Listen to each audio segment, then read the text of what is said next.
Para continuar con el tema de la inferencia estadística, es necesario entender que toda la inferencia estadística se basa en cálculos de probabilidad. De aquí la importancia de que tengamos muy claro el concepto de qué es probabilidad. A este tema dedicaremos el video. En el campo de las probabilidades se designa como experimento a todo proceso de observación. Es decir, si yo lanzo una moneda y le pongo atención en qué cara de la moneda cae, ese es un experimento. Si yo lanzo un dado y le pongo atención en qué lado del dado cae, ese es un experimento. Y si yo estoy atento a un paciente que ingresa a consulta y le pongo atención a si tiene o no diarrea, ese es un experimento. Asociado a todo experimento, existen resultados posibles que se entienden como elementos de un conjunto. Por ejemplo, los resultados que pueden observarse después de lanzar una moneda puede ser que caiga una cara en águila o la otra en sello, que al lanzar el dado caiga alguna de las 6 caras o que un paciente tenga o no tenga diarrea. Este conjunto, que agrupa todos los resultados diferentes posibles, recibe el nombre de espacio de eventos y se simboliza con la letra S. Por ejemplo, el espacio de eventos de un dado es el conjunto formado por los elementos 1, 2, 3, 4, 5 y 6, donde cada uno de esos números representa una cara del dado. Ahora bien, la probabilidad de un evento expresa el grado de confianza que tal evento pueda ocurrir al observar un experimento y se representa como un número que va de 0 a 1. Le asignamos el 1 cuando preveemos que el evento ocurrirá con toda seguridad, mientras que el 0 corresponde a una predicción donde tenemos toda la seguridad de que el evento no ocurrirá. Por supuesto que existen valores intermedios, 0.5, 0.25, 0.75. Mientras más cerca se acerca esta medida de probabilidad al 1, más certeza tenemos de que ocurra. Mientras más cerca se esté del 0, menos certeza tenemos de que ocurra o más certeza de que el evento no ocurra. Para expresar o para medir la probabilidad, se conocen dos procedimientos. Uno que se llama probabilidad clásica o a priori y otra que se conoce como probabilidad según la frecuencia relativa de ocurrencia o a posteriori. La probabilidad a priori se puede calcular antes de observar el experimento. Es decir, si antes de realizar un experimento se conocen todos los elementos de un espacio de eventos y todos tienen la misma oportunidad de ocurrir, la probabilidad de observar un evento simple en particular es igual a 1 entre n, donde n es el total de elementos del espacio de eventos. Por ejemplo, si un dado tiene 6 caras y si todas las caras tienen la misma probabilidad de ser seleccionadas, es decir, el dado no está cargado, la probabilidad de seleccionar la cara 1 es igual a 1 entre 6, que es igual a 0.167. Lo mismo ocurre con una moneda, donde la probabilidad de que caiga el águila es igual a 1 entre 2, o con las cartas, cuando la probabilidad de que salga el as de espadas es igual a 1 entre 52. La probabilidad a posteriori se calcula después de que una cantidad adecuada de eventos ha sido observada. Para calcular la probabilidad mediante este procedimiento, podemos recurrir a estimar la frecuencia relativa de la ocurrencia de un evento una vez que el experimento ha sido realizado. Para ello, dividimos el número de veces que se observó el evento de interés, A, por ejemplo, entre el total de veces que el experimento se realizó, donde n sería el total de experimentos. A medida que n se aproxima a infinito, el procedimiento a posteriori brinda el mismo resultado que el procedimiento a priori. Pongamos un ejemplo que ustedes puedan realizar después de este video o en algún momento donde no tengan muchas ocupaciones. Tomen una moneda y láncenla y verán el resultado de que sea águila o sello. Si el resultado es águila, marquen un 1. Si el resultado es un sello, marquen un 0. Y empiecen a acumular lanzamientos registrando águila como 1 y sello como 0. Y notarán que a medida que se van acumulando los lanzamientos, la proporción de águilas se empieza a acercar a 0.5. Y a medida que aumentan el número de lanzamientos, ese valor de 0.5 se está haciendo cada vez más consistente. Igual lo pueden hacer con un dado, lanzando el dado y registrando, por ejemplo, la cara 1. A medida que el número de lanzamientos se van acumulando, la proporción de unos va siendo igual a 1 entre 6. También existe otro concepto de probabilidad que se conoce como subjetiva. Realmente en el curso no vamos a tratarla, pero aquí la vamos a mencionar, porque además de las probabilidades a priori y a posteriori, podemos expresar la probabilidad subjetiva como un número entre 0 y 1. Pero en este caso su estimación no se basa en frecuencias relativas, sino en apreciaciones y conocimientos previos que el sujeto que observa tiene cuando realizan la estimación. Por ejemplo, deténganse un momento y piensen en el espacio que están sentados. ¿Cuál es la probabilidad de que en los próximos 30 minutos ese edificio donde están se caiga? No, seguramente lo van a estimar cerca de 0. A lo mejor no exactamente de 0, pero ciertamente cerca de 0. Piensen en otro fenómeno. ¿Cuál es la probabilidad de que en las próximas 2 horas este video termine? Y seguramente lo van a poner en 1 o quizás cerca de 1. Y no es que hagamos muchos ensayos sobre las casas que se caen o cuánto duran los videos, sino simplemente tenemos una apreciación y en esa nos basamos para hacer una predicción que es enteramente subjetiva. Insisto, esta probabilidad subjetiva no la volveremos a mencionar en el curso.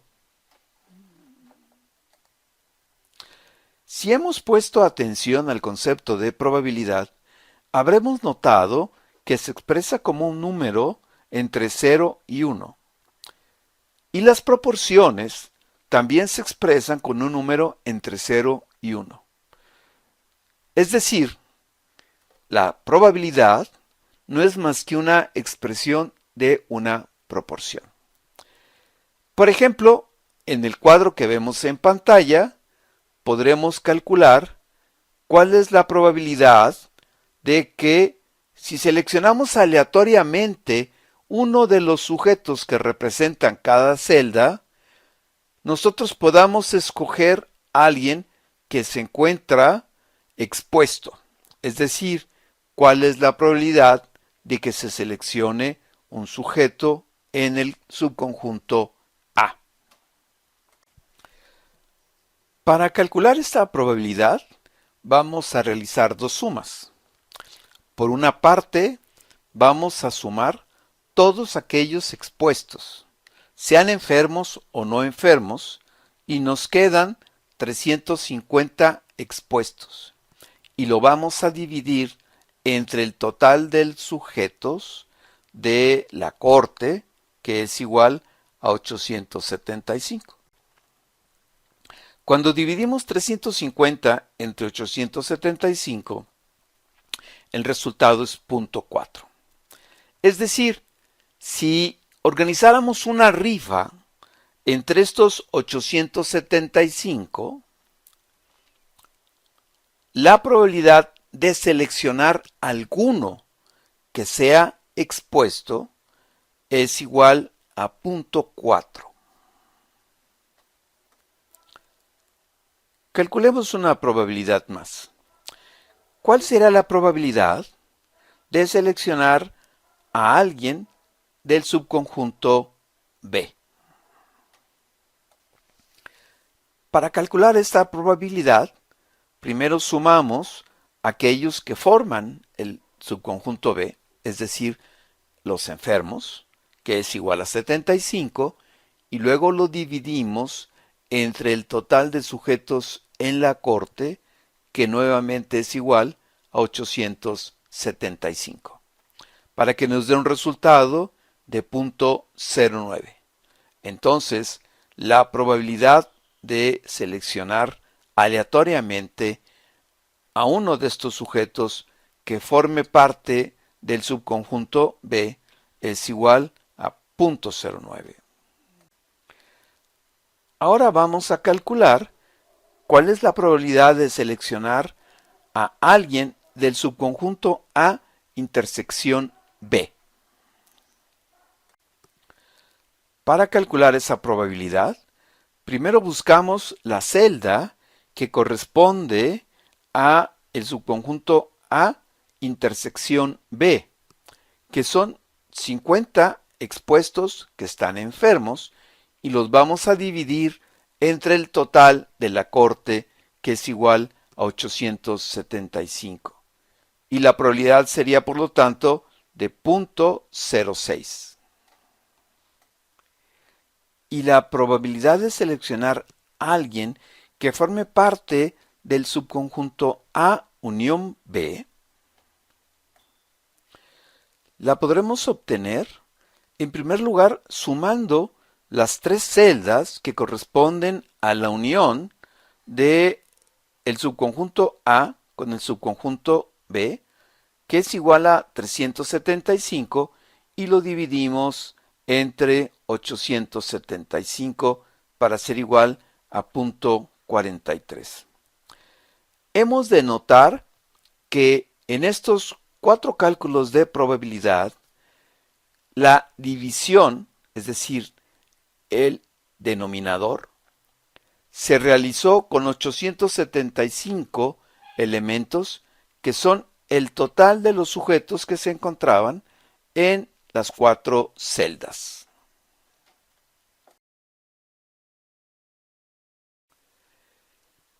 Las probabilidades se pueden sumar cuando se cumplen ciertos requisitos.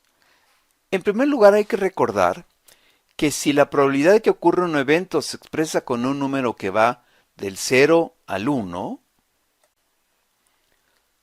y que la probabilidad de un evento simple, cuando todos los eventos simples de un conjunto tienen la misma oportunidad de ocurrir, es igual a 1 entre n, entonces es claro que la suma de las probabilidades de todos los eventos simples que componen un conjunto es igual a 1. Por ejemplo, si un dado tiene 6 caras y todas las caras tienen la misma probabilidad de ser seleccionadas, entonces la probabilidad de seleccionar la cara 1 es igual a 1 entre 6. La probabilidad de seleccionar la cara 2 es igual también a 1 entre 6. Y la probabilidad de seleccionar las caras 1 o 2 es igual a 1 entre 6 más 1 entre 6, que es igual a 2 entre 6. Así que, al sumar las 6 probabilidades, el total es igual a 1 entre 6, más 1 entre 6, más 1 entre 6, más 1 entre 6, más 1 entre 6, más 1 entre 6, que es igual a 6 entre 6, que es igual a 1. La probabilidad condicional es un elemento que se utiliza con mucha frecuencia dentro de los estudios de salud. Y esta probabilidad condicional es la probabilidad que se calcula utilizando información adicional a la que nos proporciona la sola descripción de un experimento. Se denota como P, se abre paréntesis, A, barra vertical, B, cierra paréntesis, y se calcula mediante la siguiente fórmula. La n del subconjunto A intersección B entre la n del subconjunto B, que es lo mismo a utilizar la proporción o la probabilidad en el subconjunto A intersección B entre la probabilidad o proporción del subconjunto B. Para explicar esta probabilidad condicional, utilicemos el mismo cuadro de frecuencias que utilizamos para explicar la probabilidad. En primer lugar, calculemos de nuevo cuál es la probabilidad de seleccionar a un sujeto que sea parte del subconjunto A intersección B. Si ponemos atención en las frecuencias del cuadro de la corte que se muestra en pantalla, bueno, notaremos que el número de sujetos, la n de sujetos en la celda A intersección B es igual a 50. Y eso lo vamos a dividir entre 875, que es el total de toda la corte, lo cual es igual a 0.06. Para calcular la probabilidad condicional, procedemos de una manera un poco diferente. Por ejemplo, para calcular la probabilidad de que B ocurra, dado que ya sabemos que es A, lo primero que hacemos es identificar cuál es el subconjunto A, es decir, el subconjunto de los expuestos, que es igual a 350. Ese va a ser el denominador. Y luego ubicamos dentro de ese subconjunto A quienes forman parte del subconjunto B. Y dentro del subconjunto A, los que forman parte del subconjunto B solo son 50. Así que la probabilidad de seleccionar B, dado que ya se sabe que se forma parte de A, es igual a 50 entre 350, que es igual a 0.143. El mismo resultado puede obtenerse si en vez de utilizar frecuencias absolutas, como lo hicimos en este momento, utilizamos los porcentajes.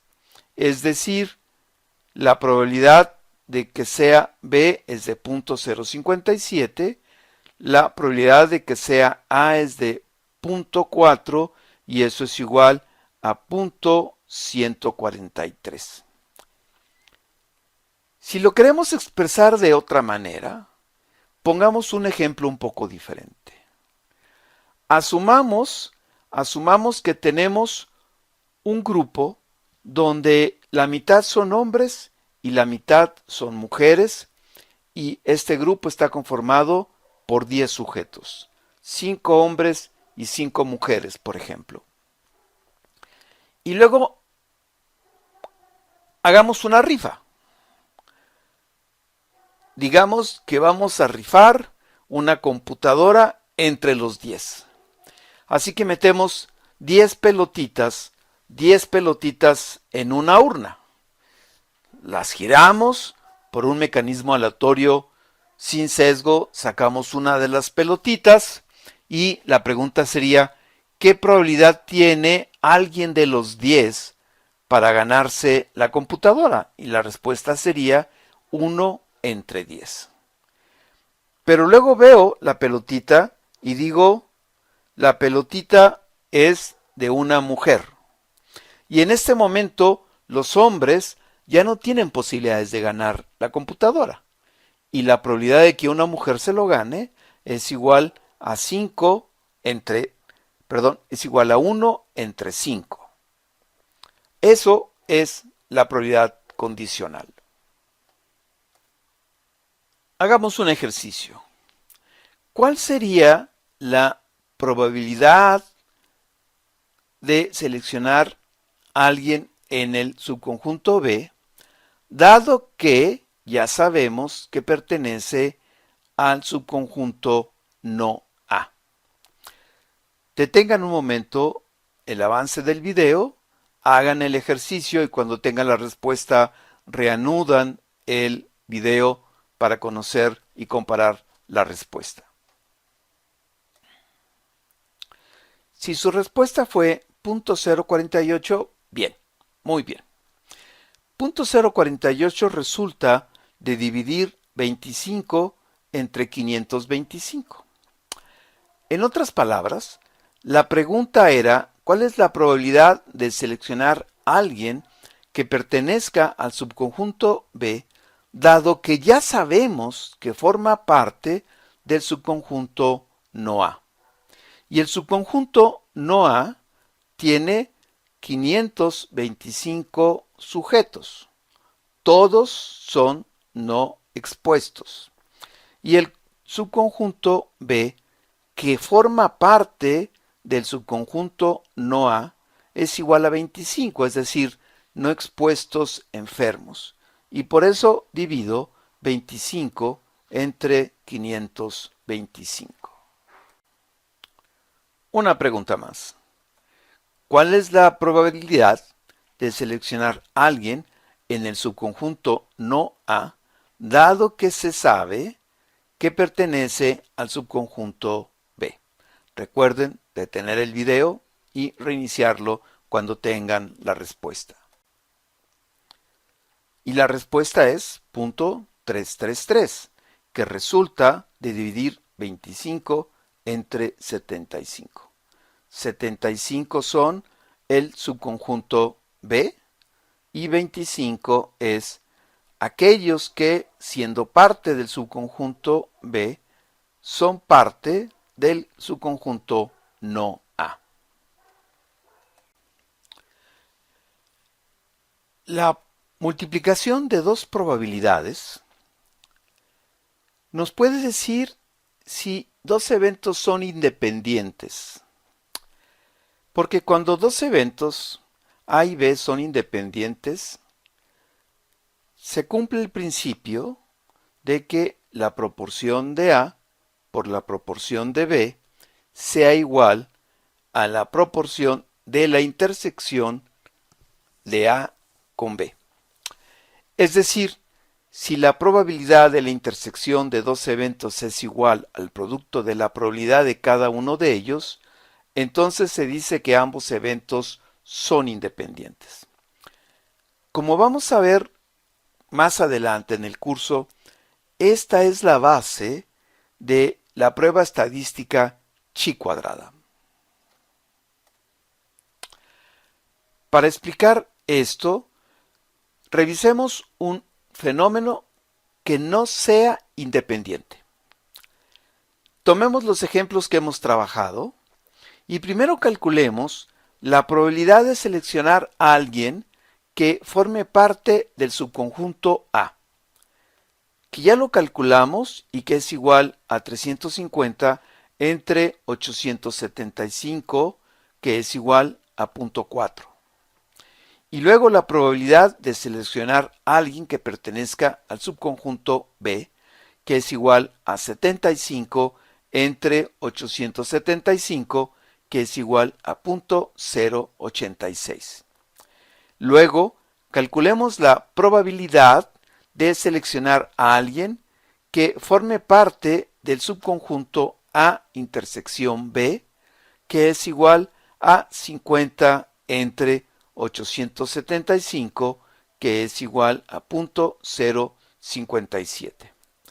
Si los eventos que forman los subconjuntos A y B fueran independientes, la probabilidad de seleccionar a alguien que tenga las dos características debe ser igual a 0.4 por 0.086 y debe ser igual a 0.034. Si ese valor no corresponde a el 0.057, que es la probabilidad que calculamos, entonces uno podría concluir que los eventos no son independientes. Ahora bien, cuando dos eventos son independientes, la multiplicación de sus probabilidades nos permite calcular la probabilidad de que se presenten ambos eventos. Por ejemplo, si la probabilidad de que nazca un varón es de 0.51, ¿cuál es la probabilidad de que en los próximos dos partos no gemelares los dos sean de varones? Como cada evento sexo del recién nacido es independiente del anterior o de cualquier otro, entonces la respuesta podría calcularse simplemente multiplicando 0.51 por 0.51, que sería igual a 0.26. Esa es la probabilidad de que en dos partos no gemelares los dos productos recién nacidos sean varones.